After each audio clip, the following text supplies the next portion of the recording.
नमः शिवाय। आस्था सागर YouTube channel में आप सभी का स्वागत है। अध्याय 22वां, शिव नैवेद्य और बिल्व का महात्म्य। ऋषि बोले, हे सूत जी, हमने पूर्व में सुना है कि शिव का नैवेद्य ग्रहण नहीं करना चाहिए। इस संबंध में शास्त्र क्या कहते हैं, इसके बारे में बताइए तथा बिल्व के महात्म्य को भी स्पष्ट कीजिए। सूत जी ने कहा, हे मुनियों, आप सभी शिवव्रत का पालन करने वाले हैं, इसलिए मैं आपको प्रसन्नता पूर्वक सारी बातें बता रहा हूँ। आप ध्यानपूर्वक सुने। भगवान शिव के भक्त को जो उत्तम व्रत का पालन करता है तथा बाहर भीतर से पवित्र व शुद्ध है, अर्थात निष्काम भावना से भगवान शंकर की पूजा अर्चना करता है, शिव नैवेद्य का अवश्य भक्षण करना चाहिए, क्योंकि नैवेद्य को देख लेने से ही सारे पाप दूर हो जाते हैं। उसको ग्रहण करने से बहुत से पुण्यों का फल मिलता है। नैवेद्य को खाने से हजारों और अरबों यज्ञों का पुण्य अंदर आ जाता है। जिसके घर में शिव जी के नैवेद्य का प्रचार होता है, उसका घर तो पवित्र है ही, बल्कि वह साथ के अन्य घरों को भी पवित्र कर देता है। इसलिए सिर झुकाकर प्रसन्नतापूर्वक एवं भक्ति भावना से इसे ग्रहण करे और इसे खा ले। जो मनुष्य इसे ग्रहण करने या लेने में विलंब करता है, वह पाप का भागी होता है। शिव की दीक्षा से युक्त शिव भक्त के लिए नैवेद्य महाप्रसाद है।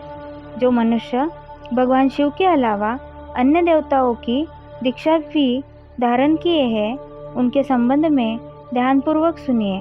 ब्राह्मणों, जहाँ से शालग्राम शिला की उत्पत्ति होती है, वह उत्पन्न लिंग में, रसलिंग में, पाषाण, रजत तथा सुवर्ण से निर्मित लिंग में, देवताओं तथा सिद्धों द्वारा प्रतिष्ठित लिंग में, केसर लिंग, स्फटिक लिंग, रत्न निर्मित लिंग तथा समस्त ज्योतिर्लिंगों में विराजमान भगवान शिव के नैवेद्य को ग्रहण करना चांद्रायण व्रत के समान पुण्यदायक है। शिव नैवेद्य भक्षण करने एवं उसे सिर पर धारण करने से ब्रह्म हत्या के पाप से भी छुटकारा मिल जाता है और मनुष्य पवित्र हो जाता है।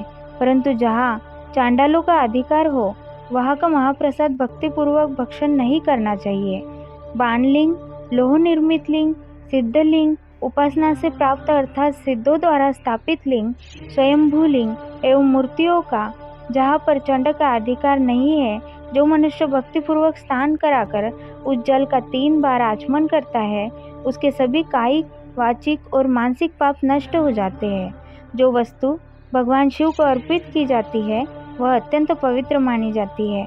हे ऋषियों, बिल्व अर्थात बेल का वृक्ष महादेव का रूप है। देवताओं द्वारा इसकी स्तुति की गई है। तीनों लोकों में स्थित सभी तीर्थ बिल्व में ही निवास करते हैं, क्योंकि इसकी जड़ में लिंग रूपी महादेव जी का वास होता है। जो इसकी पूजा करता है, वह निश्चय ही शिवपद प्राप्त करता है। जो मनुष्य बिल्व की जड़ के पास अपने मस्तक को जल से सींचता है, उसे संपूर्ण तीर्थ स्थलों का स्नान का फल प्राप्त होता है। बिल्व की जड़ों को पूरा पानी से भरा देखकर भगवान शिव संतुष्ट एवं प्रसन्न होते हैं। जो मनुष्य बिल्व की जड़ों अर्थात मूल भाग का गंध पुष्प इत्यादि से पूजन करता है, वह सीधा शिवलोक जाता है। उसे संतान और सुख की प्राप्ति होती है। भक्तिपूर्वक पवित्र मन से बिल्व की जड़ में दीपक जलाने वाला मनुष्य सब पापों से छूट जाता है। इस वृक्ष के नीचे जो मनुष्य एक शिवभक्त ब्राह्मण को भोजन कराता है, उसे 1 करोड़ ब्राह्मणों को भोजन कराने का फल प्राप्त मिलता है। इस वृक्ष के नीचे दूध, घी के पके अन्न का दान देने से दरिद्रता दूर हो जाती है। हे ऋषियों, प्रवृत्ति और निवृत्ति के 2 मार्ग हैं। प्रवृत्ति के मार्ग में पूजा पाठ करने से मनोरथ पूर्ण हो जाते हैं। यह संपूर्ण अभीष्ट फल प्रदान करता है।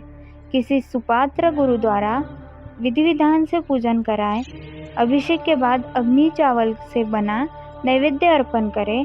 पूजा के अंत में शिवलिंग को संपुट में विराजमान घर में किसी शुद्ध स्थान पर रख दे।